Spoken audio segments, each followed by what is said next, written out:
여러분 안녕하십니까? 시사쇼 이것이 정치다의 윤종호입니다.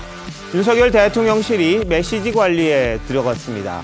윤 대통령은 오늘 도어 스태핑에서 이재용 삼성전자 부회장의 특별 사면 관련 질문 그리고 대우조선 공권력 투입 관련 질문에 답변을 하지 않겠다. 이렇게 말을 아꼈습니다. 최근 도어 스태핑에서 질문 두세 개 정도로 이제 줄이고 간결해진 모습도 보였는데요. 어떤 의도인지 전문가들과 바로 한번 짚어보도록 하겠습니다. 어서 오십시오. 네, 그동안 정치권 안팎에서 윤석열 대통령의 도어 스태핑, 유례가 없는 거다, 아주 좋다, 이런 평가도 있었습니다만 이게 오히려 지지율을 떨어뜨리는 게 아니냐, 이런 또 분석도 있었습니다. 그래서 그런지 모르겠는데요. 관련 화면 저희가 준비했습니다.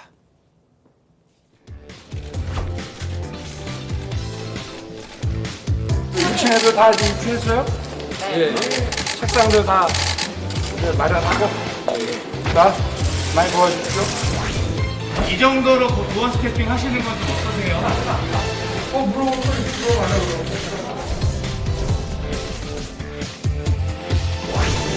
이따 채용 논란에 이 정도 다 있었을 때까지 다시 이따 전달에 짚어볼 계획 있으신지요?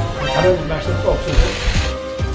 도어 스태핑인지 기자들에게 출근 도장만 찍겠다는 도어 스탬프인지 자신에게 불리하다 싶으면 들어도 못 들은 척 회피하는 것이 윤석열식 소통입니까? 사람한테 기다렸다면서 대우조선해양한테 관련해서 말씀을 하셨는데요. 혹시 경찰력을 포함한 공권력 스위치도 조심을 하고 계신 겁니까? 질문이 좀 길다.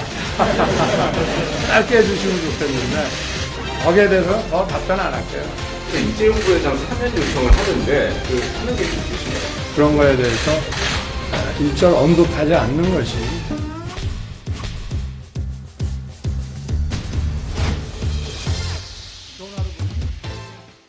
네, 오늘따라 유독 말을 좀 아꼈습니다.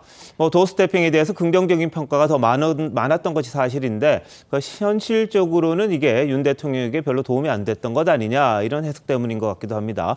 이현종 의원은 어떻게 보셨습니까? 도어 스태핑이라는 게 이제 전임 정부의 불통을 극복하겠다 이런 차원에서 이제 윤석열 대통령이 청와대에서 용산으로 옮기면서 이제 본격적으로 시도했던 거죠. 그러니까 이 취지 자체는 저는 굉장히 좋다라고 봅니다. 근데 이게 이제 도어 스태핑이라는 게 매일같이 기자들한테 이제 이야기를 하다 보니까 그 내용 자체가 상당히 중요한데 문제는 윤석열 대통령이 이제 워낙 어떤 정치인이 아니다 보니까 말 자체를 그냥 직선적으로 많이 이야기를 하거든요. 이제 그러다 보니 모든 메시지가 굉장히 어떤 면에서 보면 좀 직선적으로 국민들에게 다가간 측면들이 있었고 또 대통령의 말이 아침에 이렇게 한마디 해버리면 네. 하루 종일 모든 것들이 대통령의 말 중심으로 흘러가게 됩니다. 네. 제가 이제 석간신문에 이제 근무를 하고 있는데요. 예. 저희 신문 아침 만들 때 이제 대통령 말을 하면 그걸 중심으로 아침에 지면 계획을 다 짭니다. 네. 자, 그렇다 보니 장관들 이야기나 참모들 이야기는 쓸 수 있는 그런 지면이 없어요. 방송도 마찬가지입니다. 네. 그러니까 대통령의 말이 워낙 세다 보니까 그 말로 그냥 하루의 어떤 이슈 시장을 다 점령해 버리는 거죠. 그렇다 보니 참모도 보이지도 않고 장관도 보이지도 않고 총리도 보이지도 않고 점점점 그게 이제 관리가 되다 보니까 이 총리를 비롯해서 장관들이나 참모들이 나서질 않는 그런 국면이 되어버렸어요. 이제 그래서 그게 이제 위험 요소가 굉장히 크다 보니까 그러니까 대통령도 그런 건의를 받아들여서 지금 이제 말수도 좀 줄이고 말도 좀 해석이 가능하게끔 좀 뭔가 두리뭉술하게 너무 직선적이 않게 네. 이제 그런 게 하는 거였고 특히 이제 장관들에게 이제 독려를 했지 않습니까? 예. 그러니까 축구도 그렇습니다. 너무 원톱에게만 공만 가면 나머지들은 네. 사실 공차할 이 기회가 없지 않습니까? 예. 대통령의 공간을 열어줘야 장관들이 나설 수가 있는 거거든요. 네. 아마 그런 측면에서 도어 스태핑이나 국민의 소통의 측면들을 많은 변화를 주기 위한 그런 시도가 아닌가 싶습니다. 네. 자, 복 의원님은 어떻게 보셨습니까? 용산으로 옮긴 것 자체가 국민과의 소통이었고 네. 용산으로 옮긴 것의 가장 큰 장점이 도어 스태핑이었어요. 예. 그런데 이제 아무래도 긍정성이 있으면 또 부정성도 나타나기 마련 아니겠습니까? 지금 나타나는 어떤 여러 가지 현상들을 부정적인 것에 착목해서 줄이거나 혹은 답을 피하거나 이렇게 한다라면 용산으로 옮긴 취지 자체가 무색해지는 것이라고 생각해요. 그래서 좀 불편하시더라도 정면 돌파하는 것이 맞는 것 아닌가. 그것이 국민들께 약속을 지키는 것이기도 하다라는 네. 생각하고 이제 정치인 출신이 아니지만 정치인입니다. 대한민국 대표 정치인이신 거죠. 예. 그러하기 때문에 아침에 예상되는 질문지나 이런 것들을 아마도 홍보수석실에서 이렇게 미리 드릴 거예요. 출근하는 자리에서 보시라고. 네네. 그때 한두 가지의 정제된 말로 말씀을 이렇게 기자들에게 드리고 가면 저는 뭐 시간이 가면서 자연스럽게 정착되지 않을까 이렇게 생각됩니다. 이것을 지나치게 형식적인 자리로만 생각한다라고 하면 네. 조금 전에 이제 박홍근 원내대표 얘기한 것처럼 또 그런 비판도 받을 수가 있기 때문에 예. 저는 피하지 않고 정면 돌파하는 선택을 해주시기를 기대합니다.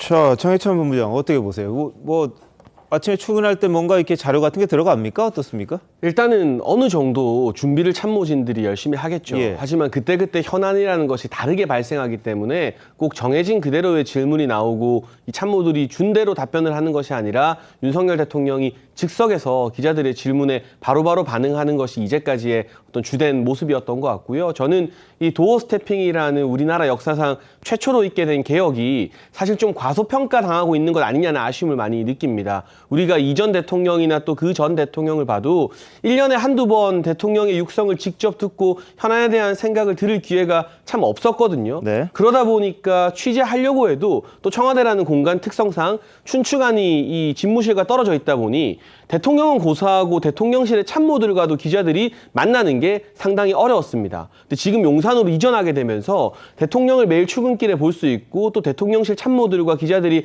한 군데서 어우러져서 여러 가지 소통할 수 있게 된 것은 이 과소평가되어서는 안 될 업적이라고 생각을 하는데 다만 도어 스태핑 같은 경우도 무조건 매일 하면서 모든 질문에 답하는 것이 아니라 여러 가지 시행착오를 거치면서 완급 조절하는 단계에 있는 것이 아닌가. 앞서 이현종 위원께서 설명해 주신 것처럼 또 윤석열 대통령께서 말씀하신 것처럼 스타 장관 나와야 된다는 이야기도 나오잖아요. 그러려면 장관이나 수석들이 국민과 소통할 수 있는 공간을 또 대통령이 열어주실 필요도 있거든요. 그런 여러 가지 시도 끝에서 도어 스태핑이라는 새로운 제도를 안착시키기 위한 네. 과도기적 단계가 아닌가라고 해석하면 될 것 알겠습니다. 같습니다. 자, 오늘 이야기 한번 이어가겠습니다. 그럼 사면 가능성, 이재용 삼성전자 부회장 사면 가능성을 물었는데 구체적인 답변 안 했습니다. 한번 보시죠.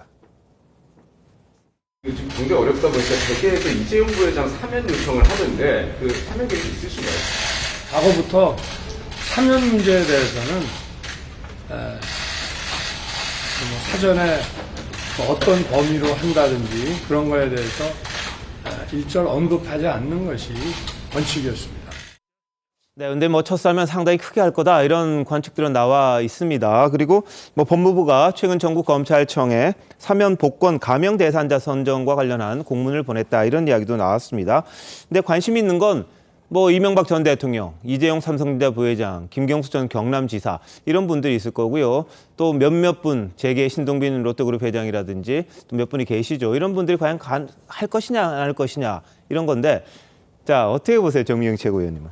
저는 이번에 다 할 것 같은 느낌인데요. 아, 그래요? 네. 사실은 지난 문재인 대통령 네. 떠나시기 전에 예. 사실은 이명박 대통령과 김경수 지사에 대해서 하는 거 아니냐 네. 이런 얘기들이 많이 나왔었는데요.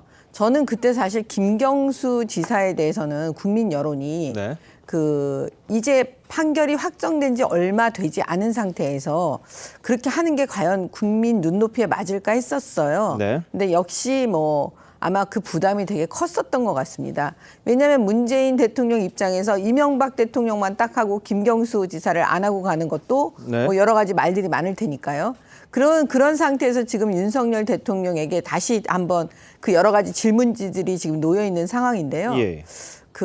지금도 저는 또 같은 생각인데 사면이라는 게 어떻게 보면 통합의 카드로 쓸 수도 있고 네. 여러 가지 이제 국민 눈높이에서 경제가 어려우니까 경제인들에 대해서 하고 그다음에 사실 문재인 정권 내에서요 적폐청산한다 그러면서 정치 보복 수사를 엄청 많이 하고 사실 그거에 따른 피해를 입으신 분들도 많을 거예요. 억울하신 분들도. 네. 그런 거 다 보고 아마 의견을 수렴해서 할 텐데 저는 이 대목에서 딱 하나 조금 말씀드리고 싶은 건 예. 김경수 지사 문제입니다.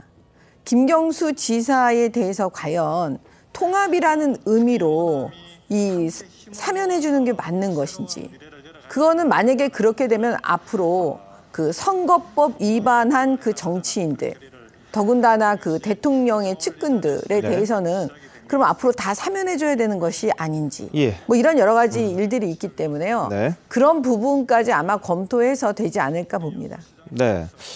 뭐 오해가 있으실 예. 것 같은데요. 김경수 지사 같은 경우는 선거법에 대해서는 이제 그 무죄를 받았고 업무방해 혐의로 해서 유죄가 돼 있는 것이고요. 예.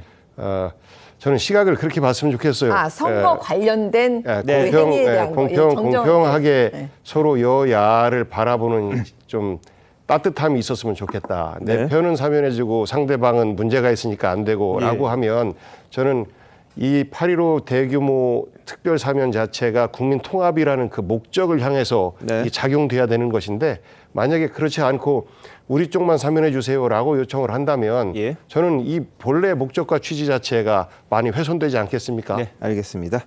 자, 뭐 사면에 대해서는 대통령의 고유 권한이긴 합니다만 최소화하는 게 좋다 이런 게 원칙입니다. 다만 새 정부가 출범했고 또 여야의 이렇게 균형 내지는 경제와 관련된 부분들이 있기 때문에 국민 여론은 보면 이재용 삼성전자 부회장에 대해서는 상당히 사면 쪽에 기울어 있는 그런 모습을 보이기도 있습니다. 다만 공평한 법 집행이라든지 공평한 내지는 공정한 사람들이 납득할 만한 그런 사면을 하면 어떨까 하는 그런 생각이네요.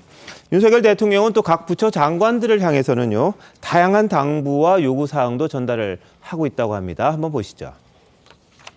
대통령은 이 자리에 있는 장관들이 다 스타가 되기를 바란다. 스타 장관들이 많이 나왔으면 좋겠다. 그 이야기를 여러 번 했습니다. 언론에 장관들만 보이고 대통령은 안 보인다는 얘기가 나와도 좋다. 스타 장관이 많이 나와야 된다고 말씀하셨는데 그 발언 맥락 조금 더 한번 직접 설명. 너무 당연한 얘기 아니겠습니까? 제가 과거에 검찰에 있을 때도 그런 뭐 검사장들이나 검사들 중에 이게 총장이 유명해지는 게 중요한 게 아니고 일들 잘하고 이렇게 해서 스타 플레이어들이 많이 나오는 조직이 성공한 조직이다라는 얘기를 늘 해왔고 뭐 그 맥락이라고 보시면 될 것 같습니다. 네, 한 예가 뭐 삼성 같은 경우에 스타 CEO들이 나왔던 그런 것들이 한 뭐 사례가 될 것 같은데 장미 변호사 보실 때는 어떻습니까? 저는 아마 이 대통령의 지지율이 조금 떨어지고 있는 국면에서 우리는 이렇게 열심히 하고 있는데 언론에 제대로 홍보가 되지 않는다. 언론에 제대로 이 부분을 알리고 있지 못하고 있다라는 그 맥락에서 각 부처의 장관들이 언론에서 홍보도 제대로 하고 본인이 두각되도록 인터뷰에도 적극적으로 나서라라고 언급을 한 것으로 이해되는데 저는 원인 진단은 좀 잘못된 게 아닌가라는 생각이 듭니다. 왜냐하면 지금 이 지지율 하락을 초래한 저는 가장 근본적인 원인은 윤석열 대통령 그 본인에게 있다라는 생각이 듭니다. 어떤 정책과 관련해서 많은 부분이 실종돼 있고 대통령실의 인사나 여러 가지 이런 잡음들과 관련해서 지지율이 많이 하락하고 있고 또 이 지지율 하락과 관련해서 원인 진단을 해보면은 대통령 자체의 어떤 능력치에 대해서 국민들이 의구심을 갖고 계시기 때문에 이 부분이 과연 스타 장관의 어떤 출연으로 해소될 수 있는 문제인지 이건 원인 진단이 잘못됐기 때문에 이 결과도 크게 바뀌지는 않을 것 같습니다. 알겠습니다. 자, 근데 윤 대통령에게 최근 지지율 하락에 대한 걸 물어봤어요. 그랬더니 답을 했는데 뭐라고 했는지 한번 보시죠. 국정수행 부정평가가 지금 60% 넘게 나오는데 그 원인을 어떻게 보시고 원인은 언론이 잘 아시지 않습니까? 그 원인을 잘 알면은 어느 정부나 잘 해결했겠죠. 열심히 노력하는 것뿐입니다. 예, 원인은 언론이 잘 알지 않느냐. 원인을 알면 어느 정도나 잘 해결했겠죠. 잘 모른다는 뜻인가요? 어떤가요? 어떻게 봐야 되나요? 글쎄 뭐 제가 듣기로는 아마 윤 대통령이 굉장히 좀 억울해하고 있다라는 이야기가 많이 있습니다. 그건 뭐냐면 나름대로 지금 뭐 정책이나 이런 게 지금 뭐 큰 실수나 실패나 이게 없고 또 본인이 열심히 하고 있는 상황인데 왜 이렇게 지지율이 갑자기 떨어질까라는 이제 그런 측면에서 많은 이제 그 걱정도 하고 있고 또 우려도 하고 있다는 걸 듣고 있어요. 근데 참 이게 민심이라는 건 그렇습니다. 민심은 딱 어떤 법같이 딱 몇 조 몇 항같이 이렇게 정해진 게 아니거든요. 민심은 이제 감성적인 측면이 있고 또 국민들에게 그렇게 어떤 면에서 보여지는 측면들 그게 굉장히 중요하거든요. 그러니까 예전에 예를 들어서 윤 대통령이 저 지지율 신경 쓰지 않습니다라고 이야기했을 때 그 말을 듣는 국민들은 굉장히 마음에 상처가 있는 겁니다. 왜냐? 지지율은 당연히 그 여론조사는 뭐 한 1,000명 정도만 하지만 그러나 그 사람들이 어떤 대표성을 갖고 있잖아요. 그러면 어떤 국민의 질책에 대해서 이제 겸손하게 겸허하게 받아들이는 어떤 그런 자세가 아니라 그 신경 안 써요 라고 이야기를 하면 이게 이제 국민들의 상처가 되는 것이고 또 이제 전 정부와 어떤 면에서 보면 비교하는 거라든지 그런 거 같은 경우는 국민들은 물론 전 정부의 잘못이 있기 때문에 지금 윤 대통령을 뽑은 거거든요.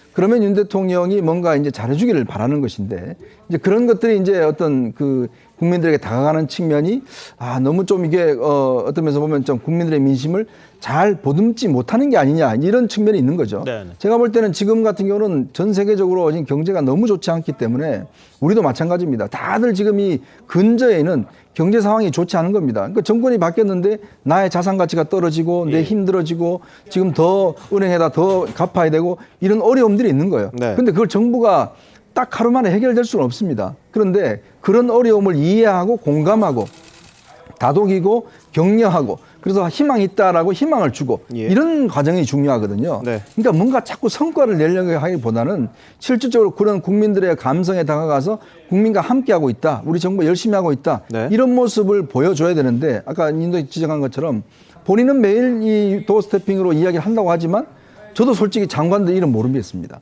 그리고 총리도 모르겠어요. 그리고 비서실장도 모르겠어요. 홍보수석 대변인 잘 모르겠어요. 그러니까 그건 뭐냐면 본인들이 이 정권에 책임 있는 주체로서 적극적으로 어떤 면에서 모든 게 나서야 되는데 다들 좀 뒤에 있다. 이런 느낌들이 있거든요. 그러니까 그런 측면에서는 아마 윤 대통령도 이제 그걸 동의한 것 같고 또 그런 부분들을 윤 대통령이 뭔가 팀워크로 그리고 이렇게 하려면 권한을 많이 줘야 됩니다. 사실은 장관들에 대해서 권한을 많이 줘야 되는데 지난번 이정식 장관이 그 주 52시간 할 때 그거 우리 정부 입장 아니다 라고 해버리면 장관들이 더 이상 뭐 하려고 그러질 않아요. 장관들한테 힘을 실어줘야 됩니다. 네, 그러니까 지금 보면 윤석열 대통령이 원톱으로 만기칠남식으로 모든 국정을 본인이 다 챙기는 듯한 그런 느낌이 아니냐. 그래서 모든 책임까지 이제 떠안게 되는 그게 또 지지율 하락으로 이어지는 거 아니냐. 이런 지적도 나오는 게 현실이기도 합니다. 윤 대통령 스스로는 이제 스타 장관 만들어라, 뭐 나와라 이렇게 말은 합니다만 그러려면 정말 말씀하신 것처럼 뭔가 장관이 스스로 자율적으로 그리고 주도적으로 뭘 할 수 있어야 될 텐데 과연 그 분위기는 있는 건지 그것도 좀 궁금해요. 장희찬 본부장 어떻게 보세요? 일단은 윤석열 대통령의 지지율에 대한 답변 내용이 좀 변했잖아요. 그러니까 이 문제를 좀 심각하게 받아들이고 고민하고 있다는 메시지를 국민들께 드린 것 같고 몇 가지 문제의 진단이 나오고 있는 것 같은데요. 일단 집권 여당이 국민의힘 내부에서도 홍보 부족 문제를 꼽고 있습니다. 그런데 이 홍보라는 것이 단순히 많이 알리기만 하는 것이 아니라 국민들의 감정에 와닿는 방식으로 대통령의 정책 방향이나 메시지를 알려야 되는 것인데 지금 보면 윤석열 대통령이 굉장히 의미심장한 곳들에 많이 가십니다. 돌봄 아동 현장에도 갔고 오늘은 임대주택 현장에서 전세차 관련된 여러 가지 문제를 말씀하시고 있어요. 그런데 이게 요즘 사람들 말로 엣지가 잘 안 느껴진다는 거죠.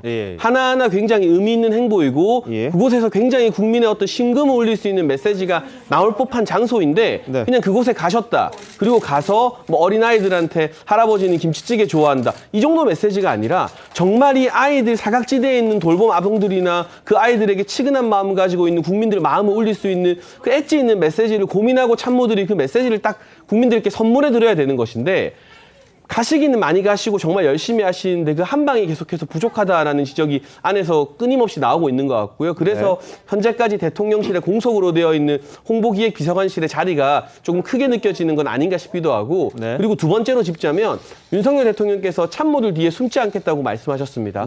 이거 리더로서 굉장히 좋은 태도라고 생각합니다. 하지만 대통령실의 참모나 장관들이 대통령이 숨지 않는다고 해서 본인들이 대통령 뒤에 숨으면 안 되는 거죠. 본인들이 나서서 깨지더라도 먼저 이 대통령이 국민 여론에 민감한 사안에 먼저 노출되지 않게끔 현장에 가고 현안을 언급해야 되는 것인데 그동안은 굉장히 좀 소극적이고 수동적인 태도였던 것 같고요. 그래서 최근에 강승규 시민사회수석이나 이런 분들이 직접 방송 출연도 하고 이렇게 대국민, 대언론 홍보 활동을 하기 시작한 것은 그래도 나름의 긍정적인 변화가 아닐까 좀 더 기대감을 갖고 지켜봐야 될 것 같습니다. 지지율 하락의 원인을 언론에서도 이렇게 이야기해주지 않습니까? 여론조사상으로도 나왔고 가장 큰 문제가 뭐냐 인사 문제라고 이야기를 해요.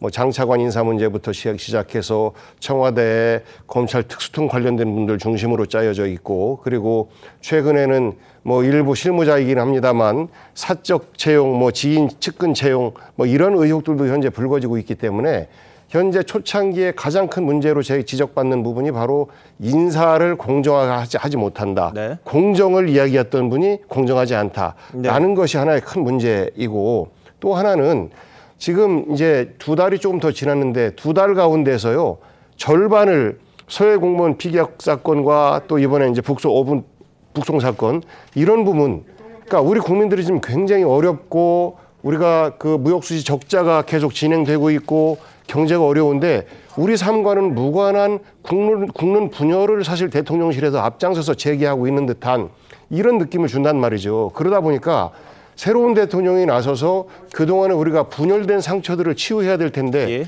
통합의 메시지가 전혀 보이지 않기 때문에 네네. 중도층들이 사실 기대를 포기한 것 아닌가 생각해요. 그래서 저는 대통령께서도 언론이 잘 알지 않습니까? 라는 그 대답 뒤에 잘 알고 있습니다. 그 부분, 지적받는 그 부분에 대해서 고쳐나가겠습니다. 예, 예. 라는 대답을 숨겨 놓으신 것으로 예. 기대를 하고 싶어요. 그리고 또 하나는 스타 장관 말씀하셨는데 자칫 이 메시지가 장관들의 방송과 언론 나오기 경쟁으로 이어지지 않을까라는 그런 걱정을 좀 하게 됩니다. 장관들은 일을 해서 성과로 승부하는 것이지 홍보로 승부하는 것이 아니거든요. 그래서 실제 현 정부에서 일을 잘하면 홍보가 부족하다 하더라도 국민들이 알아줍니다. 그리고 수많은 언론들이 사실상 홍보의 역할을 대신해 주는 것이거든요. 저는 홍보의 부족 매번 정권 때마다 그 지적을 하고 특히나 후반기에 갈수록 홍보의 부족을 탓하면서 내 탓이 아닙니다라고 했었었는데 지금 초반부터 그런 모습을 보이는 것에 대해서 좀 아쉽게 생각합니다. 알겠습니다. 자, 그러다 보니까 이제 오랜만에 이분이 등장했습니다. 한때 추윤 갈등으로 윤석열 당시 검찰총장의 몸집을 키워줬다 이렇게 평가를 받았던 분이죠. 바로 추미애 전 법무장관인데 윤석열 정부의 지지율 하락을 비판하고 나선 겁니다. 이 과거 추 전 장관의 윤석열 대통령에 대한 저격 한번 들어보시죠. 검찰총장이 저의 명을 거역한 것입니다. 인사 의견을 내라라고 했음에도 불구하고 아까 제가 물어본 게 있잖아요. 내 명을 거역한다는 그거는 부하한테나 하는 얘기고 그런 식으로 인사하는 법이 없습니다. 장관의 말을 겸허히 들으면 좋게 지나갈 일을 세상 지휘랍시고 해가지고 말란드는 검찰총장 두고 일을 해본 적도 없고 검찰총장은 법무부 장관의 부하가 아닙니다. 이거는 전부 위법 부당하다고 생각하고 비상식적이라고 저는 생각합니다. 부하라는 단어는 생경합니다. 선을 넘는 발언이 있었다라고 생각합니다.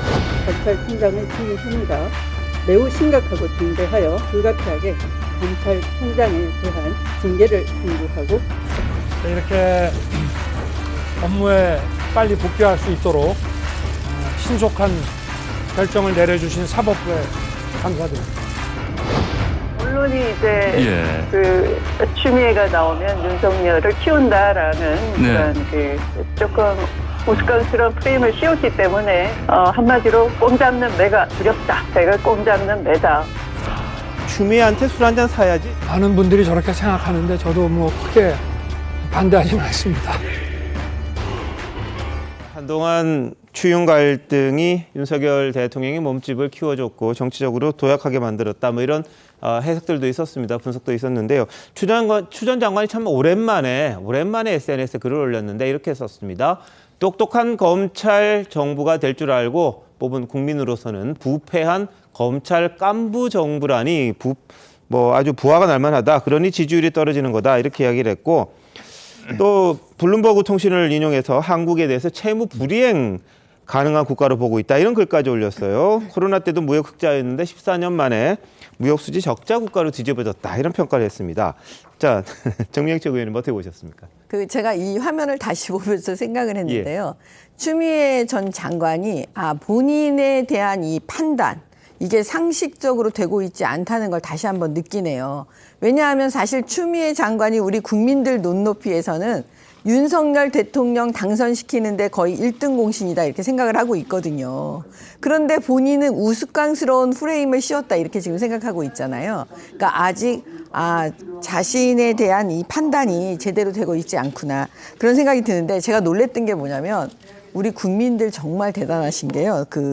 댓글 달린 거, 그다음에 누리꾼들이 하는 얘기를 보니까요. 정말 저도 놀랬어요. 본인이 대통령 만들었다고 지지율 떨어져 걱정됐나 보다. 개국공신답다. 역시 윤핵관보다 한 수 위다. 그다음에 윤석열 대통령 지지율 떨어지니 호흡기 달아주시게요. 뭐 이런 지금 메시지들을 지금 댓글로 계속 달고 계세요. 그러니까 결국은 뭐냐면 이건 좀 약간 그 우스갯소리로 우리 국민들께서 댓글로 화답을 해주시는 것이지만 추미애 전 장관은 이제 나오지 말아달라. 더 이상 윤석열 대통령에 대해서는 언급을 안 하는 게 더 좋겠습니다. 이런 뜻 아니겠습니까? 알겠습니다. 근데 이걸 앞서서 18일 어제였죠. 어제가 이제 그저께였습니다. 그저께가 첫 글을 올린 거예요. 49일 만에 이제 글을 올리면서 윤석열 정부의 심각한 문제는 민주국가 권력을 검찰 조직 중심으로 권력 집중을 심화시키는 데 있다. 이렇게 이야기를 했습니다. 자, 이 윤 정부에 대한 신랄한 비판에 글을 올렸는데 장르미 변호사 보실 때는 뭐 일부 댓글이야 지지층이 있으니까 또 윤 정부에 대한 지지층이 있으니까 거기에 대해서 이제 비판적 내지는 좀 희화적으로 올린 부분이 있을 겁니다. 뭐 전체가 다 그렇지는 않을 것 같긴 합니다만, 자, 추 전 장관 왜 이제 다시 SNS를 시작했을까요? 일단 윤석열 대통령이 지금 국정 운영을 잘 하고 있다라는 평가를 받기는 어려운 형국인 거죠. 그렇다면 특히 야당 정치인들은 이런 국면에 참전하고 싶을 겁니다. 본인의 의사를 나타내고 이 뭔가 실정을 지적하고 싶을 텐데 거기에 추미애 전 장관이 빠지는 것도 어색하다는 생각이 듭니다. 왜냐하면 추미애 전 장관은 뭐 물론 평가가 엇갈리긴 하지만 검찰 개혁을 어쨌든 속도감 있게 추진하려고 했던 부분이 있습니다. 그런 부분이 무로 돌아가는 그런 지금 작금의 행태에 대해서는 지적을 하지 않을 수 없었을 거라는 생각이 들고, 최근에도 이 검찰 인사들, 이 대통령실에 검찰이 파견 가고 종전에는 가지 않았던 총무비서관실까지 검찰 수사관들이 가 있다는 보도가 나오기도 했습니다. 이거는 정상적이라고 보긴 좀 어렵습니다. 이 검찰 수사관은 수사 전문가지 회계 전문가가 아닙니다. 행정 전문가는 더더욱 아닙니다. 이런 부분과 관련해서 당연하게도 야당 정치인으로서 지적하고 이런 부분에 문제 제기를 할 수 있는 거라고 생각합니다. 알겠습니다. 추 전 장관과 윤 대통령 간의 관계가 좀 묘해서 아마 이 SNS 글에 대한 평가 내지는 분석, 또 뭐 댓글 이런 것들이 뭐 비판적으로 달린 것도 있고요, 뭐 잘한 것도 있다, 뭐 이런 식으로 이야기 될 겁니다. 다만 추 전 장관이 오랜만에 이제 등장한 게 또 화제가 됐습니다. 자, 이런 가운데 여론조사기관 RN서치의 오늘 발표를 보면요, 윤 대통령 국정수행에 대한 긍정평가 35.6%. 직전 조사보다는 좀 3.1%포인트가 올랐습니다. 부정평가는 61.6%, 직전보다는 2.4%포인트가 좀 내려갔는데, 이제 바닥을 쳤다고 봐야 되나요? 어떻게 되나요? 그래서 이제 보통 현직 대통령의 또 임기 초기 때문에 사실 좀 어떤 면에서 좀 비정상적으로 너무 많은 지지도가 좀 떨어졌다. 그렇죠. 제가 오랫동안 정치를 봐왔지만 이렇게 많이 떨어진 전례는 없었거든요. 그런 측면에서 아마 이제 반발 심리, 또 지금 추미애 장관의 등장, 또 지금 야권에서 탄핵이라는 또 이야기가 벌써 나오고 있고, 이제 그러다 보면 점점 지지층들이 이거 안 되겠네라고 이제 좀 결집을 시작하는 그런 상황이 아닌가 싶습니다. 그래서 왜냐하면 또 윤석열 대통령은 참 역대 대통령 달리 팬덤이 없어요. 이제 그렇다 보니 한편으로는 팬덤이 없으면 좀 자유로울 수 있지만 또 이렇게 정치적인 지지율 싸움할 때는 굉장히 불리한 경우도 있거든요. 그렇지만 어떤 면에서 보면 이제 윤 대통령 입장에서 보면 앞으로 많이 남았기 때문에 정말 역대로 보면요, 전 세계적으로 정말 중요한 개혁들을 한 대통령은 지지율이 다 낮습니다. 대처도 그렇고요, 레이건도 그렇고 항상 어떤 개혁이라는 거는 많은 사람들한테 피해를 주고 어떤 불편하게 할 수밖에 없어요. 그리고 많은 사람은 좋은 거는 돈 많이 나눠주고 하면 다 지지율 올라갑니다. 그러나 정말 윤석열 대통령이 뽑은 것은 중요한 개혁들을 하라고 뽑은 거거든요. 연금이라든지 교육이라든지 등등 그동안 이야기했던 개혁들을 사실 힘있게 추진하면 결국은 이 지지율은 저는 별 의미가 없다고 봐요. 알겠습니다. 그렇다면 저는 지금의 이 지지율을 높이기 위해서 다른 어떤 것보다는 진짜 중요한 개혁들을 해간다면 저는 아마 국민들이 서서히 평가하지 않겠는가, 그런 생각이 듭니다. 알겠습니다. 지금 뭐 어떤 성과를 기대하는 것보다는 뭔가 윤석열 정부가 열심히 하고 있구나, 내지는 정말 이 경제가 어려운데 뭔가를 좀 희망을 줄 수 있구나, 뭐 이런 것들이 좀 있어야 될 텐데 그런 점에서 좀 부족한 게 아닌가, 이런 해석들도 좀 있는 것 같습니다. 뭐 지지율이 별거 아니라고 이야기는 하지만 정치인으로서는 또 대통령으로서는 무시할 수 없는 거고요. 왜 그런지 원인 분석을 정말 잘해서 거기에 대한 대안을 마련해야 할 그런 시점이 아닌가 싶습니다. 자, 이런 가운데 윤 대통령은 어제 지역아동센터를 찾았습니다. 아동 돌봄 현장을 참관을 했는데요. 화면 한번 보시겠습니다. 안녕. 너희들 다 2학년이지? 네.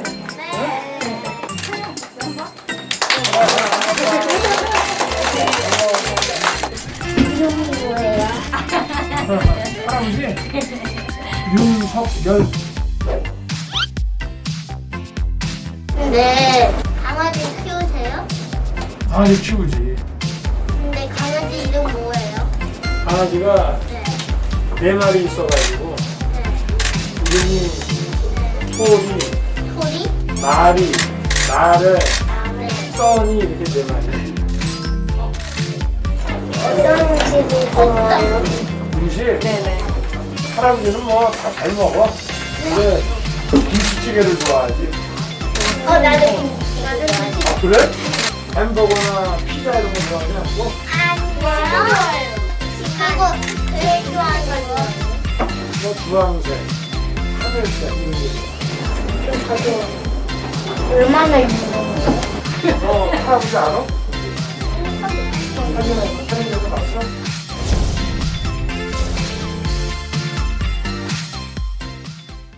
예, 윤 대통령 초등학교 2학년생들하고 대화를 하는데 역시 궁금한 게 많은 모양이에요. 먹는 거, 반려견 이야기, 그리고 할아버지가 누군지 잘 모르는 것 같아요. 대통령이라는 사실도 잘 모르는 것 같은데 뭐 아동 취약계층의 아동 돌봄을 적극적으로 지원하겠다 이런 이야기를 어제 또 했습니다.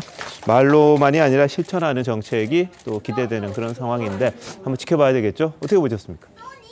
지역아동센터가 자리 잡기까지 사실 많은 자원봉사자들의 헌신적인 노력이 있었고 지금은 어느 정도 지자체에서도 지원을 하고 중앙정부에서도 지원을 하고 있는데 저기에 나오는 학생들이 자기의 어떤 이런 표현이 적당할지 모르겠습니다만 상대적으로 저런 시설이 좀 부족한 뭐 예. 학원을 간다든지 뭐 이런 부족한 아이들이 이제 가는 경우가 많거든요. 그래서 기왕에 가시는 김에 그 선물 보따리를 좀 풀어놨으면 더 좋았을 텐데 라는 그런 아쉬운 말씀과 더불어서 또 하나는요. 저는 일감으로 쫙 드는 것이 지금 대통령실에서 대통령의 이 행사 계획 이런 것들을 누가 하고 있는지 모르겠는데 지금 저 모습이 화면상으로는 좋아 보일 수 있겠습니다만 일부 국민들은 지금 대통령이 저기 가실 땐가 라고 걱정을 하실 수가 있을 것 같아요. 지금 오미크론이 대유행을 앞두고 있다라고 걱정을 많이 하고 있는데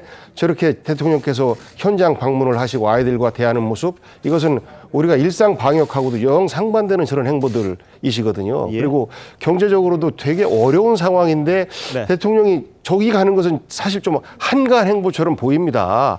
상징적으로 국가의 어린이 정책과 관련돼서 어떤 메시지를 주기 위해서 간다라고 하면 모르겠는데 그런 메시지들은 사실 잘 안 보이는 거 아니겠습니까? 그렇기 때문에 지금 저 일 말고도 굉장히 바쁘고 어려운 시급한 일들이 있는데 왜 저기 가 계시지? 라는 걱정들을 하실 것 같아요. 네. 오미크론 관련해서도 지금 보건복지부 장관 후보도 아직 선정을 못 하고 예. 있는 거 아니겠습니까? 예.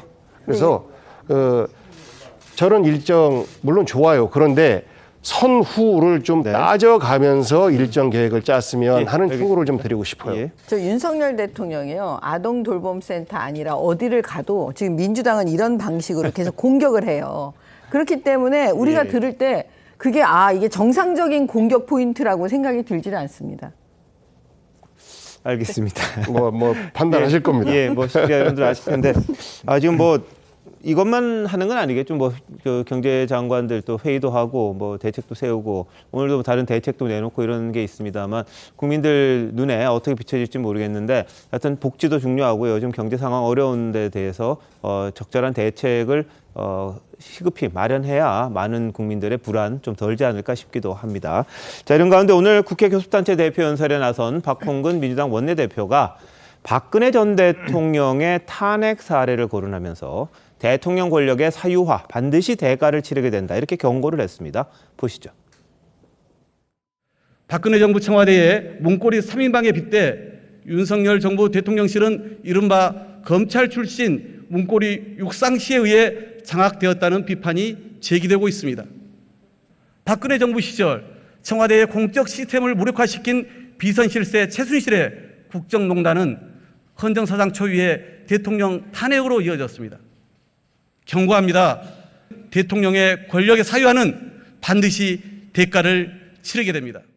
예, 탄핵을 언급하면서 이야기를 했는데, 자, 정윤 변호사님 어떻게 들으셨습니까? 사실 탄핵이란 말은 굉장히 무거운 말이죠. 함부로 입에 올리기도 어려운 말인 것도 사실입니다. 그럼에도 불구하고 이 박홍근 원내대표가 교섭단체 대표연설이라는 굉장히 무게 있는 자리에서 이 언급을 했다라는 점, 그리고 이 언급을 했을 때 만약 국민들이 이 부분을 용납하지 못한다면 굉장히 역풍을 맞았을 겁니다. 그런데 그렇다고 언론에서 지적하고 있는 것 같지는 않습니다. 왜냐하면 실제로 이른바 비선들 그리고 사적 인선을 통한 여러 가지 우려들 전혀 해소되고 있지 않기 때문입니다. 박근혜 전 대통령 탄핵됐던 게 불과 몇 년 전의 역사입니다. 그 당시에 최순실이라는 전혀 국민들이 알지 못했던 인사가 그야말로 국정에 많이 관여했다라는 부분. 지금 데칼코마니처럼 오버랩된다고 판단하시는 국민들 많이 계십니다. 뭐 청년들을 역차별하는 것이 오히려 문제가 있을 수 있다라고 대통령실에서 해명 내놨지만 굉장히 부적절합니다. 윤석열 대통령과의 사적 인연이 없다라면 대통령실에 들어갈 수 없는 인사들로 보입니다. 그 연결고리와 관련해서 국민들께 양해를 구하거나 용서를 구하기는커녕 당당하게 이렇게 입장을 견지하고 있는 상황에서 비선이라는 부분과 관련한 우려를 야당 대표가 당연히 제기할 수 있다라고 생각합니다. 예. 참 오만한 발언인 것 같아요. 180석 가진 야당이다 보니 이 탄핵이라는 단어는 비단 보수 진영뿐만이 아니라 우리 국민과 대한민국 역사 전체에 깊은 상처로 남아있는 단어입니다. 그런데 정권 초에 이제 취임한 지 2달밖에 안 된 대통령을 상대로 아무리 최근 지지율이 하락 국면이고 비판할 부분들이 야당 입장에서 보인다 하더라도 그 이전 정부의 비극적인 탄핵이라는 역사를 언급하면서 경고 아닌 경고를 던지는 것은 협치가 아니라 협박을 하겠다라는 것으로밖에 들리지 않아요. 박홍근 원내대표의 이 같은 태도가 전당대회를 앞둔 민주당 누가 당대표가 되건 간에 정부를 상대로 이제 남은 총선 전까지 2년 내내 협박하겠다라는 것밖에 들리지 않아서 국민들이 과연 이 원내대표 교섭단체 연설을 제대로 들어주실까 평가해 주실까 제가 오히려 더 걱정이 되는 부분이고 검찰 출신 문고리 육상실 운운했는데 그중에 뭐 제가 아는 분들도 덜어 있습니다만 오히려 이러한 오해 때문에 한껏 자세를 낮추고 본인들이 맡은 역할 외에 다른 부분에서는 발언 하나 하지 않으려고 조심하고 있습니다. 그리고 사적 채용이라고 문제된 사람들 제가 경선 초기부터 함께했다 보니까 한 사람 한 사람 제가 모두 알고 있는 사람들입니다. 그런데 이 1년 동안 한 푼의 보수도 받지 않고 후진적인 정치자금법 때문에 밥값조차 못 받는 상태에서 헌신하면서 아무것도 없었던 상태에서 주춧돌을 쌓아올린 캠프나 인수위에 고생한 멤버들이 대통령실에 들어가지 않는다면 대체 누가 들어가야 하는 겁니까? 오히려 그 같은 고생이나 경험 없이 누군가 친하다는 이유만으로 채용이 되었다면 저부터 문제 제기를 하고 비판을 했겠습니다만 그러지 않고 1년이라는 시간 동안 당선될지 안 될지도 모르는데 열심히 노력한 인재들이거든요. 그 인재들이 들어가는 것에 대해서 사적 채용이라고 계속해서 문제를 제기하고 비선이라는 프레임을 씌운다면 그냥 우리 한번 툭 터놓고 역대 모든 정부 청와대나 국회의원들 보좌진 채용, 별정직 공무원 채용 전수조사 한번 해보자. 거기에 대해서 민주당이 과연 떳떳할 수 있는가? 좀 아닌 건 아닌데요. 맞는 부분을 가지고 비판을 하고 건설적인 대안을 제시하는 야당 원내대표 대표 연설이었으면 더 좋았을 법했습니다. 저는 뭐 탄핵 이야기나 이런 걸 제쳐두고 도대체 오늘 왜 원내대표 교섭단체 대표 연설을 하는지 모르겠어요. 왜냐하면 지금 국회가 원구성도 안 돼 있습니다. 자, 국회가 지금 몇 달째 아무 일도 안 하고 있어요. 국회 무슨 일 했습니까? 법안 하나 통과시켰습니까? 지금 검수한 바 그 한 이후에 원구성도 못하고 상임위도 구성도 못하고 아무 일도 안 하고 있는 국회가 지금 원내 교섭단체 대표 연설만 하고 대정부 질문을 한다고 그럽니다. 뭘 했길래요, 그동안? 본인들 법안 하나 통과시켰습니까? 회의 한번 했습니까? 자, 그런 이 본인들에 대한 반성과 이거는 없고 오로지 그냥 정부만 비판하고 있는 거죠. 자, 그렇다면 오늘 같은 경우는 저는 이런 거 없애야 된다 봅니다. 우선 원구성부터 하고 본인이 어느 상임위에 소속돼서 무슨 일을 할지부터를 정한 다음에 정부를 비판하고 해야지 옳은 것이지 본인들은 아무것도 안 해놓고 지금 정부를 비판한다? 과연 이게 국민들이 어떻게 보겠습니까? 그동안 세비 따박따박 받아가면서 전부 다 누릴 거 다 누려가면서 한 번도 회의도 하지 않고 저렇게 나와서 그냥 대정부 질문하고 원내교섭단 대표 연설만 하고 정부를 비판한다? 과연 이걸 국민들이 온전히 지켜볼까요? 알겠습니다. 저 박홍근 원내대표 김건희 여사를 둘러싼 의혹도 지적을 했습니다. 한번 들어보시죠.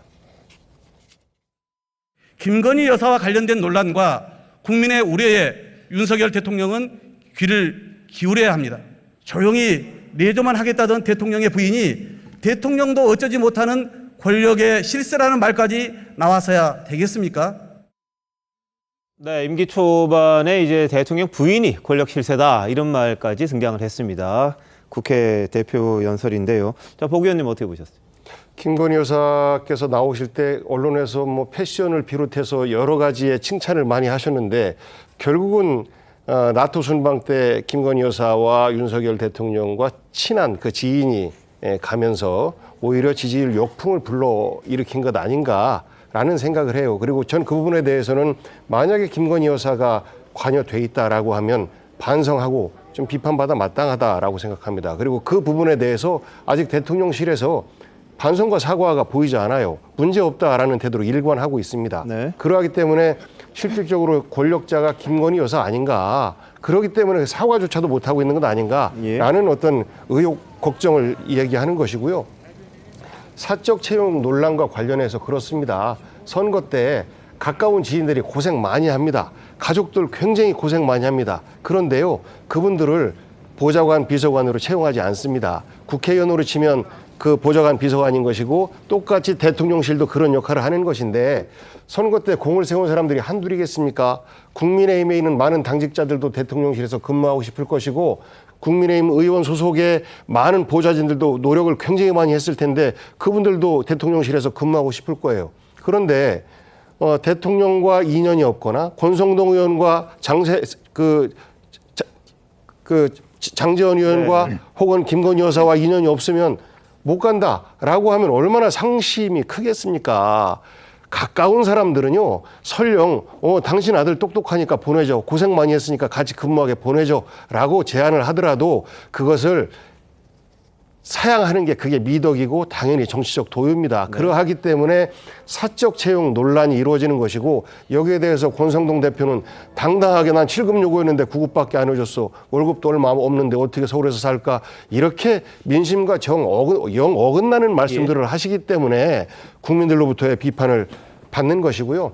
말씀하신 것처럼 국회가 아직 원구성이 마무리가 안 됐습니다. 뭐 내일까지를 마무리해서 한다라고 하는데 일종의 개문발차처럼 내일은 또 여당 대표의 연설이 있습니다. 네. 그래서 순서적으로 진행되는 것이고 저는 이런 그 국회 절차상으로 진행을 하면서 내일 정도에는 제발 좀 원구성 완성되어서 움직이는 국회의 모습을 기대해 봅니다. 그 여야를 막론하고 그다음에 어느 역대 정부 누구를 막론하고 그다음에 지금 기초자치단체장들, 시장, 군수들 선거 끝나고 나면요 별정직 공무원으로 사실은 열심히 선거 기간 중에 했던 사람들 중에 지원하는 사람들을 많이 뽑아요. 그리고 각 국회의원 지금 그 보좌진들 보면은 대부분 다 별정직 공무원입니다. 네. 그러니까 알아서 그런 걸 사적 채용이라고 한다면 지금 그 국회의원 중에서 사적 채용 안 하신 분 한 분도 없을 거예요. 네. 그러면 지금 옆에서 자꾸 그 사적 채용을 가지고 그 윤석열 대통령을 공격한다 그러면 저는 도대체 이게 공격이 되나 이런 생각이 드는 게 뭐냐면 퍼뜩 생각나는 게 이재명 의원이에요. 네. 이재명 의원 그 부인이 법인카드 유용한 사건이요. 예. 그때 그 5급 공무원하고 7급 공무원이 등장해요. 그 5급 공무원 중에 배모 씨라고 하는 분은요. 그 이재명 의원 변호사 사무실에서 있었던 직원이라고 합니다. 그 직원을 갖다가 경기도지사 되니까 비서실에서 외국인 의전 담당 채용하면서 그냥 쓴 거예요. 그러면 이거는 뭡니까? 이건 사적 채용입니까? 별정직 공무원으로 채용한 겁니까? 결국 그 말이 네네. 그 말인 거거든요. 예. 근데 사적 채용 갖고 자꾸 그렇게 얘기하시면 저는 방법을 제시합니다. 예. 이걸 아예 없앨 방법. 그건 뭐냐면 지금 어차피 민주당이 169석을 가지고 못하는 게 없어요. 검수완박 법안도 했잖아요. 그럼 뭐냐면 별정직 공무원을 아예 없애세요. 모든 공무원, 정치인들이 쓰는 그 모든 공무원들을 전부 다 공채로 뽑으세요. 그리고 그런 법안을 만들어서 통과시키세요. 그러면 네. 아주 그냥 해결이 제대로 됩니다. 본질을 그렇게 왜곡하시면 안 되고요. 아니 이미 왜곡해서 공격을 했기 때문에 제가 말씀드리는 제가 그동안 거예요. 말씀 참았으니까. 예. 그래요. 선거를 같이 하고 철학을 같이 했던 사람들이 정부를 운영하고 또 국회의원의 보좌진으로 일하고 당연합니다. 그런데요. 여기서 문제가 되는 것은 후원금을 내고 그 아들이 누구랑 친하기 때문에 선거를 도와줄 수 있어요. 하지만 그분이 대통령실에서 근무를 하게 되는 과정 자체가 석연치 않다. 사적인 의혹이 너무나 강하다라는 것이고, 전 광주시장 후보의 아들 같은 경우에도 또 채용돼서 일하고 있는 거 아니겠습니까? 또 다른 분도 계세요. 예를 들어서 관저팀이라고 하는 곳에 코바나 콘텐츠 직원들이 근무한다라는 것에 대해서 우리가 뭐라고 하지 않습니다. 왜냐하면 그런 부분에 있어서는 여사를 모셔야 되기 때문에 여사를 잘 아는 분들이 가서 일하는 것, 업무의 특수성상 충분히 이해가 될 만하다라고 양해를 하는 거예요. 그런데 그렇지 않은 분야의 지인이다, 가깝다라는 이유로 근무하는 것, 이것은 기본적인 정신에 어긋나는 겁니다. 네. 이런 부분까지도 변호하려고 들면 사실상 윤석열 정부에 대한 국민들의 기대가 점점 더 약해질 수밖에 없을 것 같습니다. 알겠습니다. 이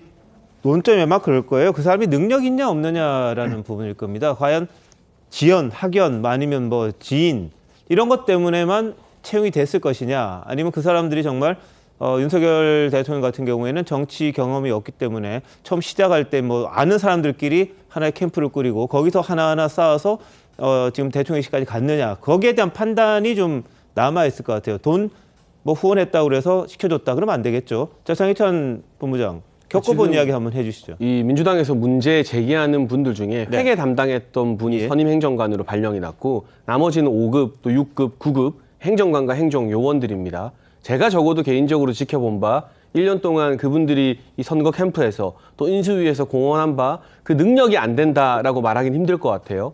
사실 선거 캠프라는 게 바람 앞에 등불 같아서 아주 작은 실수만 해도 직위 해제되어서 물러나는 경우가 정말 비일비재합니다. 그렇기 때문에 민주당에서도 이분들의 능력이나 전문성 가지고 지금 별로 이야기는 안 합니다.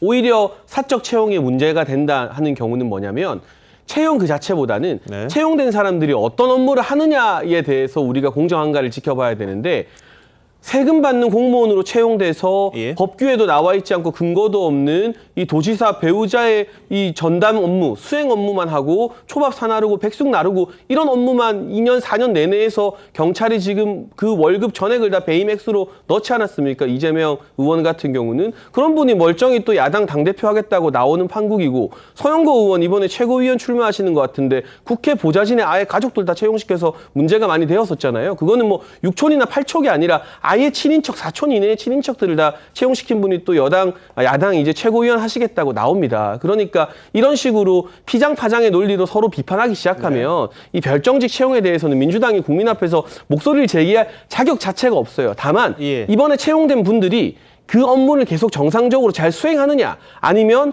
2급이나 5급이나 6급, 9급에 이분들을 채용했는데 뭔가 그 급수에 어울리는 일을 제대로 하지 못해서 누수를 일으키거나, 또는 본인에게 법적으로 전담된 업무 외에 뭐 이 권력자 배우자에게 뭐 이 쌀국수를 갖다 주거나 하는 이상한 업무를 하거나 하는 것 등을 지켜보고 감시해서 문제가 생기면 저 사람은 저 자리에 갈 자격이 없다라고 비판하고 끌어내려야 되는 거죠. 다만 지금 단계에서 그분들이 능력이 안 되는데 그 자리에 갔다거나 법적인 근거가 없는 직무를 수행한다거나 비판할 여지는 별로 없어 보입니다. 알겠습니다. 자, 이 부분에 대해서는 이제 권성동 대표 직무대행 같은 경우에 뭐 겨우 9급 이런 말 했던 거 오늘 사과를 했습니다. 근데 그걸로 덮일지 어떨지 모르겠습니다만, 기본적인 인식은 정말 지연이나 이런 혈연이나 뭐 학연이나 이런 것 때문에 했는지 안 했는지에 대한 판단 우리 국민들이 더 잘 하실 수 있을 거라고 봅니다. 여론이 약화되는 거는 그 부분에 대한 게 좀 정상적이지 않다 이런 생각들이 좀 있으신 분도 있을 거고요. 뭐 그게 무슨 문제가 있느냐 이렇게 보는 분도 있을 텐데 결과는 어떻게 될지 또 숫자로 나타나지 않을까 싶긴 합니다. 자, 이런 가운데 우상호 민주당 비대위원장이 오늘 이런 말을 했습니다. 오늘 한덕수 국무총리를 만나서 야당 협조를 받으려면 야당 수사하는 일을 자제해야 협력할 명분이 있다 이런 말을 했는데요. 한동훈 장관에게 이야기 잘해달라 이렇게도 이야기를 했다고 해요. 한번 들어보시죠. 오신 김에 당부드리면, 야당의 협조를 받으려면 너무 야당을 자극하거나 이렇게 공격하거나 이렇게 수사하는 일들을 좀 자제해 주셔야 우리도 협력할 명분이 있다. 이런 측면에서 좀 가셔서 한동훈 장관한테 얘기 좀 잘해 주십시오. 그만 좀 하시라고. 예. 자, 그러면 역으로 야당에 대한 수사 계속하면 협조 안 하겠다 이런 뜻입니까? 어떻게 봐야 되나요? 참 야당의 대표가 공개적으로 저렇게 발언을 하신다는 게 정말 놀랍습니다. 야당은 치외법권 지역입니까? 야당은 소도입니까? 야당한테 가면은 수사 안 하면 되는 겁니까? 옛날에 사법농단이라고 그래서 많은 비판이 있었잖아요. 예를 들어 어떤 특정 사건에 대해서 사법부에다가 어떤 결론을 내려달라. 이 해서 사실은 많은 판사들이 수사를 받고 또 사법 처리가 됐습니다. 자, 그런데 지금 무상호 지금 비대위원장이 그럼 야당에 대해서 그동안 제기됐던 야당 정치인들 관련된 수사는 하지 말아야 우리가 협조할 수 있다? 이게 무슨 논리죠? 어떤 공당에서 이런 논리를 제기를 할 수가 있습니까? 더군다나 한번 제시해 보시죠. 지금 사건 중에서 과연 정치보복성 수사가 어떤 게 있습니까? 백현동이 정치보복성입니까? 지금 대장동이 정치보복성입니까? 카드 사용이 정치보복성입니까? 그 분명히 이야기를 하세요. 자, 이런 게 정치보복성이니까 이건 하지 말아달라라고 이야기를 하시라고요. 근데 지금 제기되고 있는 많은 문제들이 다 야당 관련한 사람들은 다 수사를 받지 말아야 되고 다 처벌을 받지 말아야 된다. 그러니까 수사 안 하면 우리가 협조해 주겠다. 아무리 제1야당이 169석을 가지고 있는 정말 거대 야당이지만 이런 식의 법치주의를 훼손하는 이야기를 공공연하게 그것도 총리 앞에서 다들 카메라가 있는 앞에서 한다는 것 자체가 저는 굉장히 심각한 발언이다 생각이 듭니다. 장 변호사님, 우 비대위원장이 한 이유가 좀 있겠죠, 그런데? 실제로 검찰 수사, 경찰이 하는 수사 그냥 담백하게 하면 됩니다. 그런데 전혀 사정 변경 없이 뭔가 이슈를 만들어내는 거는 국민들이 정치적인 의도가 있구나라고 생각할 수밖에 없는 겁니다. 대표적인 게 서해 피살 공무원 사건. 팩트가 새로 드러난 건 없습니다. 해석을 달리하고 있으면서 수사를 하고 있습니다. 뿐만 아니라 공약과 관련해서 이 집권 여당을 지원하면 안 되겠죠. 각 정부 부처가. 여성가족부가 그랬다는 혐의가 있었습니다. 검찰은 어떻게 했습니까? 전 부처에 사실조회 공문을 보냈습니다. 어떻게 됐는지 확인하겠다는 취지였습니다. 이렇게 판을 벌리고 전 정권을 겨냥하는데 정치적 의도가 전혀 없다? 국민들이 이런 주장을 납득하실 수 있을까요? 그렇기 때문에 야당에 대해서 정치적으로는 협치를 하겠다고 이야기하면서 한편으로는 수사를 거둬들이지 않는다? 어떻게 협치가 이루어질 수 있겠습니까? 그게 현실적으로 가능하겠습니까? 이런 부분과 관련해서 언론을 향해서 당 대표로서 충분히 이야기할 수 있는 부분이라고 생각합니다. 제가 한 말씀만 드릴게요. 그 문재인 정부 들어서서 전 부처의 적폐청산위원회를 만들었습니다. 자, 그래서 모든 공무원들의 전 정권에 대한 비리를 해서 다 수사했습니다. 자, 그 논리로 똑같이 이야기하시겠습니까? 자, 그럼 그 수사는 정치보복입니까? 정당한 수사입니까? 왜 논리가 다르죠, 서로? 그 수사라는 거는요, 사실 범죄자의 이제 혐의를 확정해서 재판을 통해서 결과적으로는 그 책임을 지우는 어떤 과정이거든요. 근데 사실 이 부분은 정치적 거래를 통해서 한다? 이렇게 하면 안 되는 거죠. 근데 우리 국민들께서 지금 우상호 의원이 그 총리에게 하는 얘기를 딱 들어보면 정치권에 있는 권력을 가진 사람들은 국회의원들은 저런 식으로 말 몇 마디로 정치적 거래를 해서 결국 그 범죄를 저지른 사람도 그냥 수사 안 받고 그렇게 되는 거구나.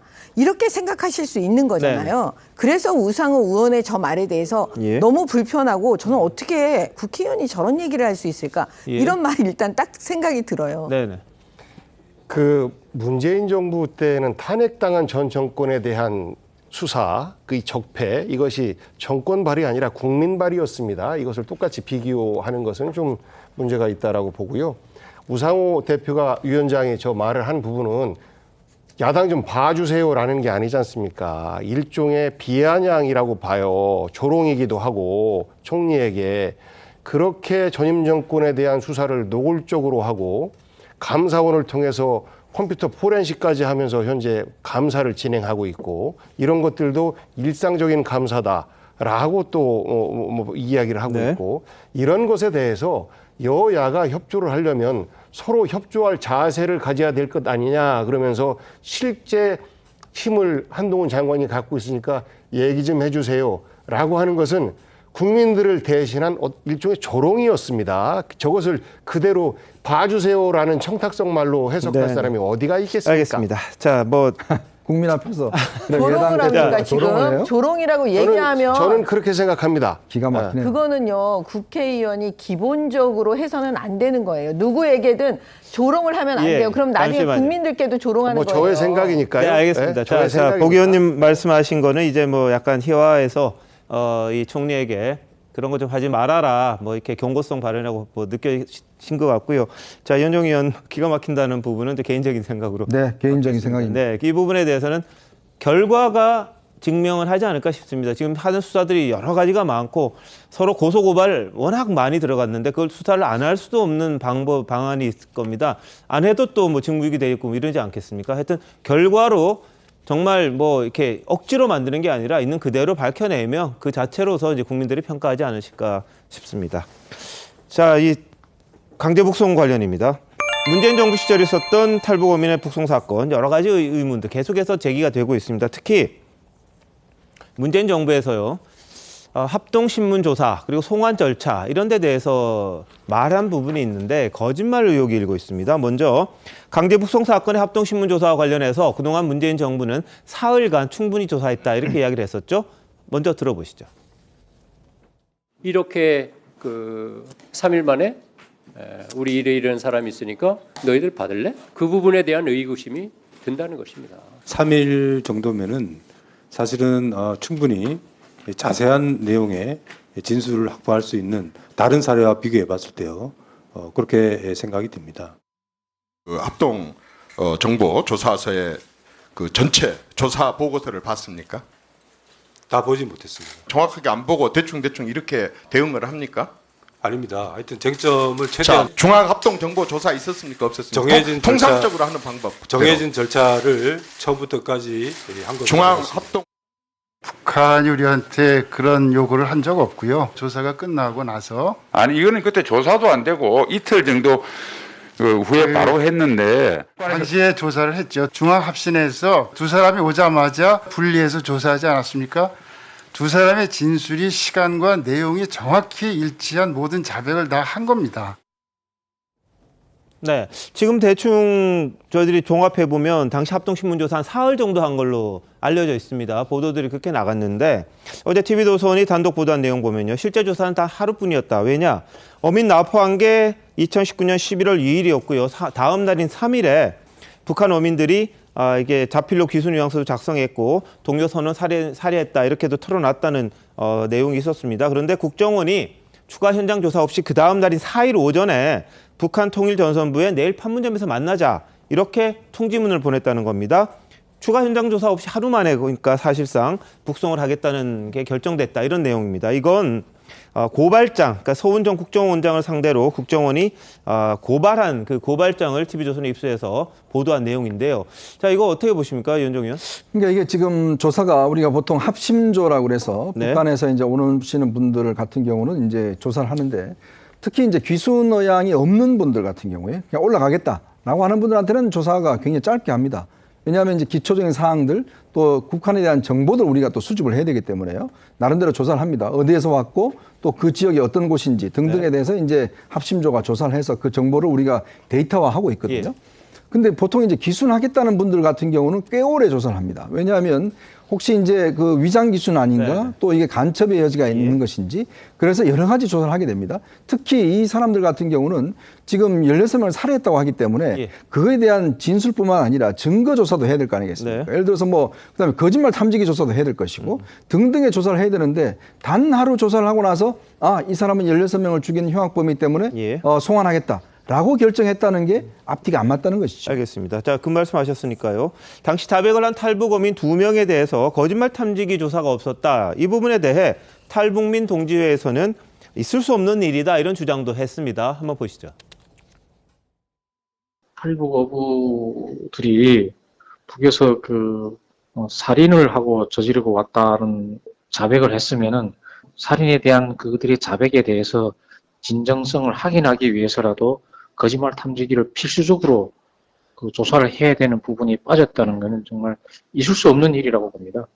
그리고요, 당초에 중대범죄 자백한 어민을 상대로 선박도 조사하고 거짓말 탐지기 조사 계획도 있었다고 합니다. 그런데 이걸 누군가 가로막았고 조사 계획이 있었던 사실조차 보고서에서 삭제했다. 이런 내용이 국정원 고발장에 담겨 있다는 겁니다. 이것도 TV조선 단독 보도 내용인데요. 자, 정명희 최고위원님, 이거는 어떻게 봐야 될까요? 그래서 이제 저는 사실 제가 법률가로서 지금 제가 눈여겨보는 지점이 뭐냐면요. 절차를 제대로 밟으라는 거는요.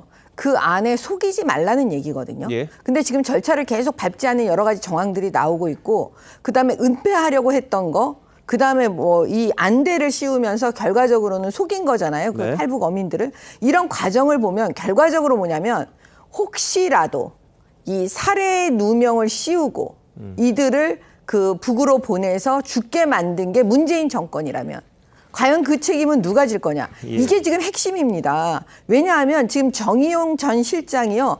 계속 입장문도 내면서 얘기를 하는 가운데 저는 저기 명백한 거짓말이 그 안에 있어요. 왜냐하면 외국인도요. 강제 추방할 때요. 다 절차 얘기해 줘요. 예. 그다음에 이의 신청할 수 있는지 다 얘기해 줘요.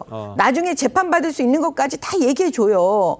근데 세상에 지금 이 외국인도 아닌 사람들이잖아요. 국내법상에 뭐 우리 국민이다 아니다 그거를 차치하고라도 예. 그런 과정이 전혀 없어요. 그다음에 두 번째는요. 수사할 때요. 우리 법 어디에도요. 그 안대 씌우는 거 없어요. 예. 그러면 이건 결국 뭐냐면 고문의 일종으로 보아져요. 그다음에 세 번째는 뭐냐면요. 그 경찰 특공대로 하여금 호송하게 했잖아요. 네. 그럼 생각해 보세요. 판문점으로 들어가는 길에 민통선 지나야 됩니다. 예, 예. 그럼 민통선 지날 때 그 특공대라고 얘기했을까요? 누군가가 그 얘기를 했을까요? 저는 아니라고 보거든요. 그것도 아마 속였을 가능성이 높아요. 그다음에 판문점 안으로 들어갈 때는요. 유엔사의 오케이를 받아야 돼요. 네. 근데 유엔사는요. 국방부도 안 된다고 했어요. 군인들이 호송할 수 없다고 얘기했어요. 그런데 경찰 특공대는 오케이 해줬을까요? 그럼 또 그것도 거기에 속였을 가능성이 높아요. 그럼 이거 다 위계에 의한 공무집행 방해가 될 수 있는 거예요. 네. 그럼 왜 이렇게까지 하면서 했을까? 네. 제 생각에는 혹시라도 살인범이 아닐 수 있다라는 생각이 드는 거예요. 이들이 살해의 누명을 써서 강제 북송돼서 거기서 처형당했다는 생각을 하면 법률가의 양심으로서 이걸 지적하지 않을 수가 없습니다. 알겠습니다. 자, 이제 문재인 정부 측 인사들이 일관되게 얘기한 거는 두 사람 분리 신문했을 때 구체적인 내용, 뭐 살인 방법 이런 것까지 다 이야기를 했기 때문에 그리고 SI 정보를 통해서 그런 내용을 이미 알고 있었기 때문에 이 부분에 대해서는 확실하다 이렇게 주장을 하고 있다 이렇게 알려드리겠습니다.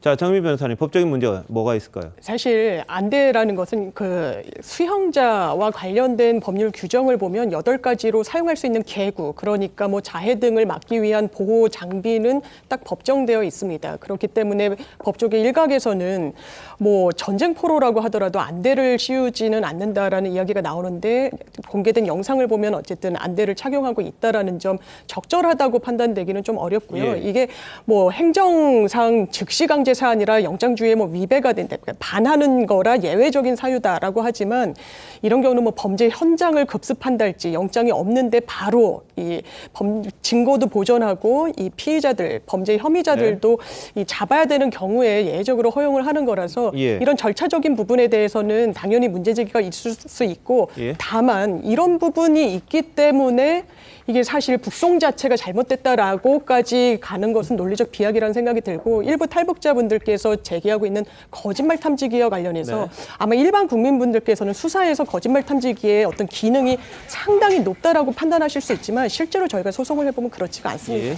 거짓말 탐지기는 사실 소송 국면에선 수사기관에서 하더라도 이게 증거 능력이 거의 사실상 없다라고 해도 네. 무방한 정도의 참고 자료에 지나지 않는 거라서 그게 누락됐다라고 해서 이 절차가 잘못됐다라고 네. 훼손됐다라고 주장하는 건 좀 무리가 있어 보입니다. 알겠습니다. 그런데 문재인 정부에서는 그동안 탈북 어민 2명의 강제 북송 과정에서 관계기관이 법률적 검토를 거쳤다 이렇게 이야기를 했었습니다. 한번 들어보시죠.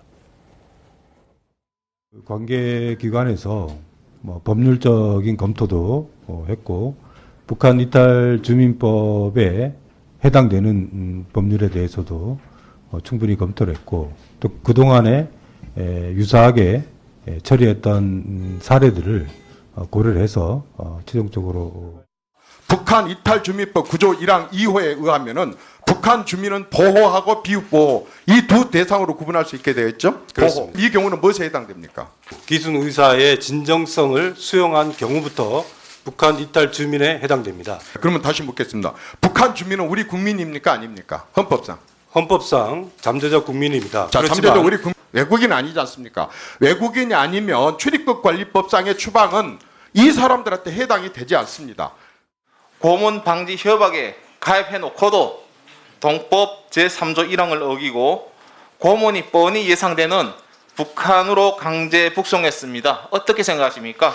저희가 북송을 결정할 때는 고문 방지 협약, 또 난민지 협약, 이러한 그 국제 협약도 다 검토를 했고, 우리 국내법의 정착지원법이라든지 난민법, 출입국관리법 이런 걸 다 검토를 해서 이 비정치적인 그 중대 범죄자들에 대한 이 판단을 했습니다. 이 사람들은 저희가 처음부터 대한민국 국민으로 인정을 안 했습니다.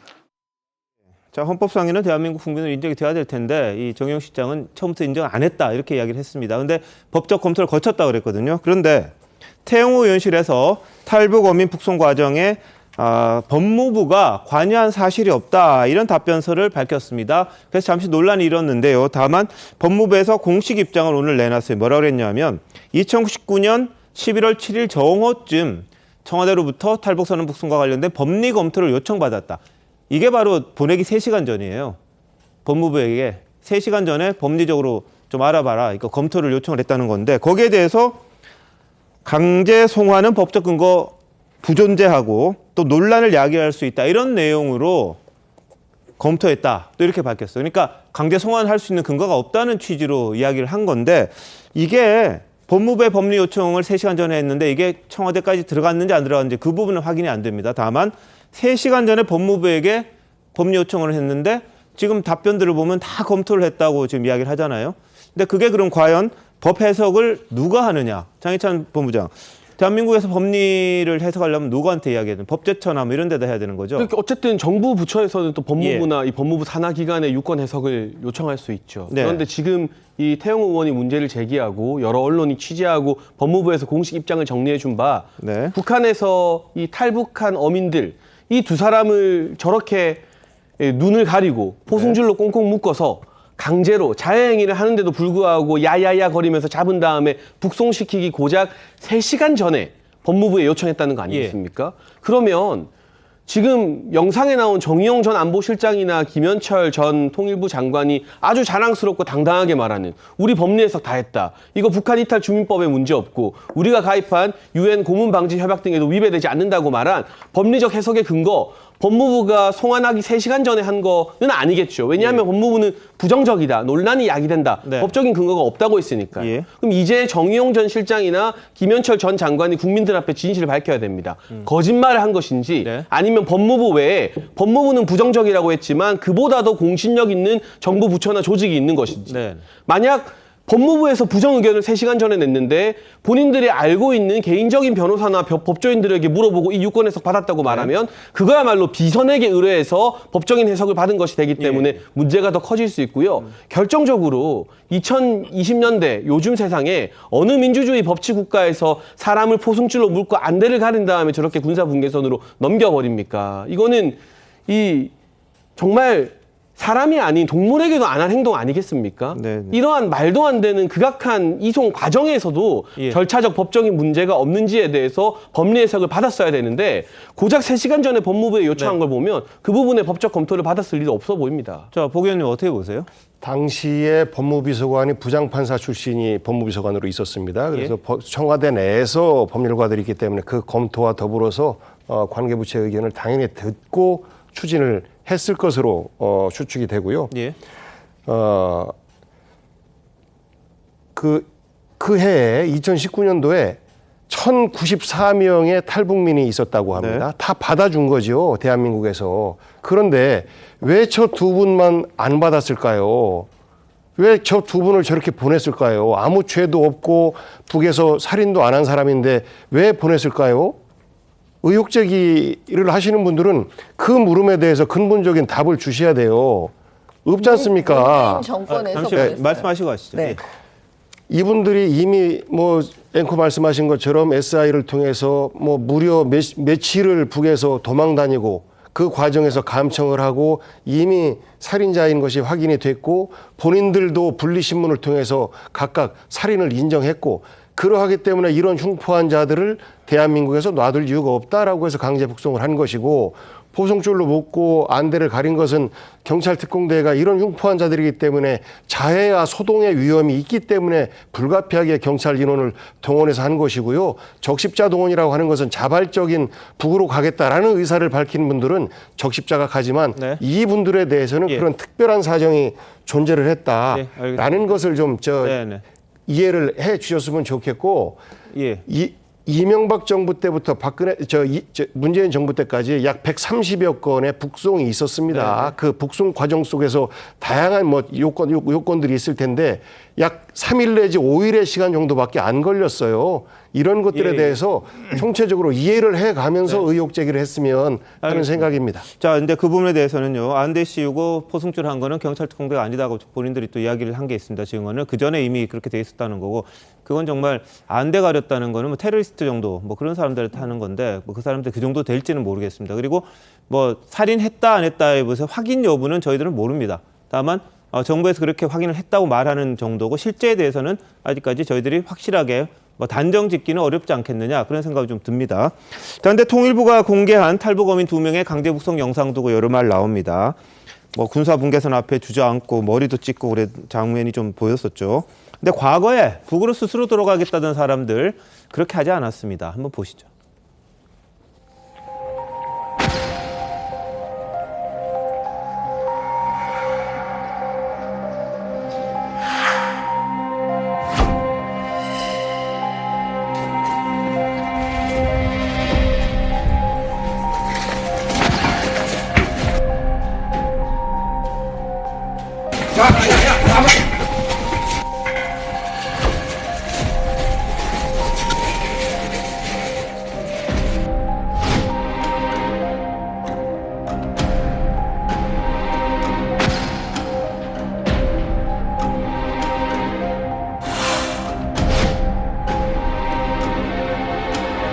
유엔군 측은 우리 해군에 의해 구조된 북한교대 선원 4명을 판문점을 통해 북으로 송환해 주었습니다.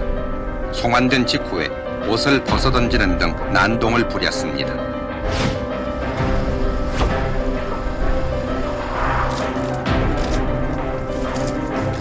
본인 자유의사에 따라 돌아가십니까? 네, 안녕히 계십시오. 언어동강 만세!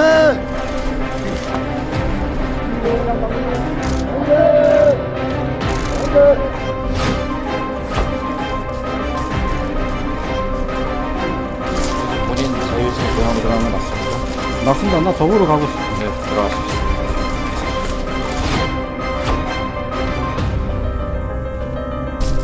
혹시는 본인 자유의사에 고향으로 들어가는 건 맞습니까?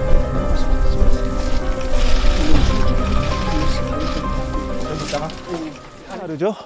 그러니까 190차례 무슨 북송 사례가 있었다는데 바로 보신 것 저런 겁니다. 본인들이 남한에 남지 않겠다, 북으로 가겠다, 다 돌려보내드렸습니다. 마지막에 보셨겠지만 저주와 직원이 묻습니다.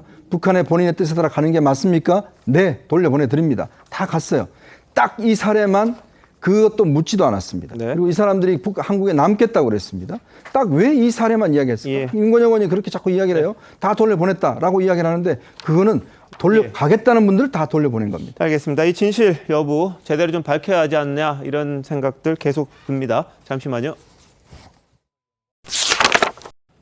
대한민국 이슈의 중심 시사쇼 이것이 정치다 여기까지입니다. 내일 다시 찾아뵙겠습니다. 고맙습니다.